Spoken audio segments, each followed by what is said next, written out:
Good day, do you please introduce yourself? Good day, sir. I'm Lady Grace P. Cabantin. I'm 38 years old. I'm married. I have 3 children. They are all girls, ages 11, 8, and 2 years old. I'm presently residing at Maria Clara Dipon, Quirino. I have 1 brother. I'm the eldest in the family.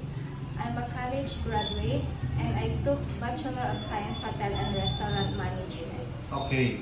Can you tell me your work experience? I worked before in Singapore for 2 years.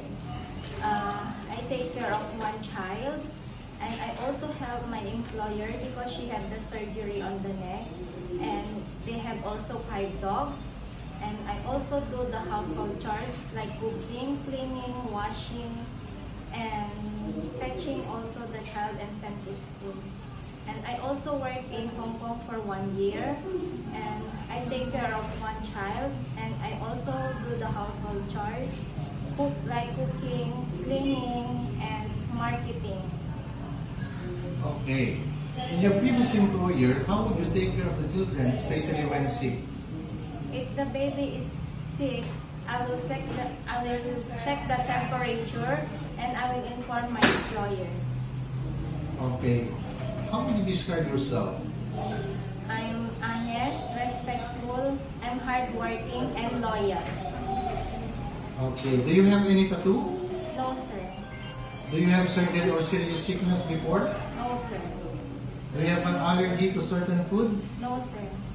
Do you smoke and drink alcohol? No, sir. Why do you want to work abroad?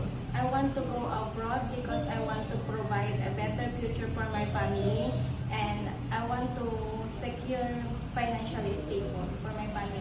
Okay. If you get hired, you will take care of your children. My husband and my mother. If you're homesick, what would you do? I'll just focus on my work and get busy. Okay. What time do you usually sleep and wake up when you were working? I sleep at 10 p.m. and I will wake up at 6 a.m.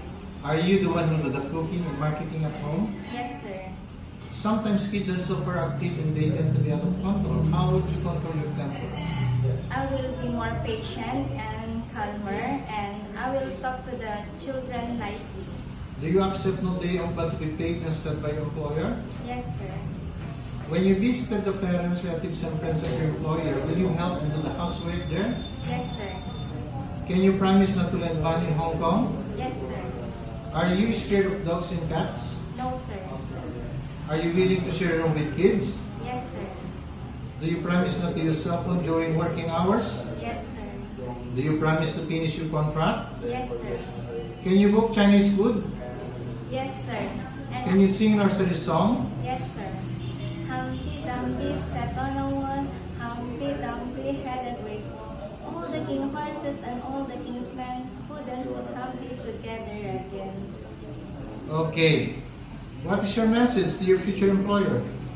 Good day, ma'am. I hope you will select me as your helper. I'm hardworking, I'm loyal, respectful, and loyal. And I promise that I will follow your rules and to serve your family with all my best. Thank you.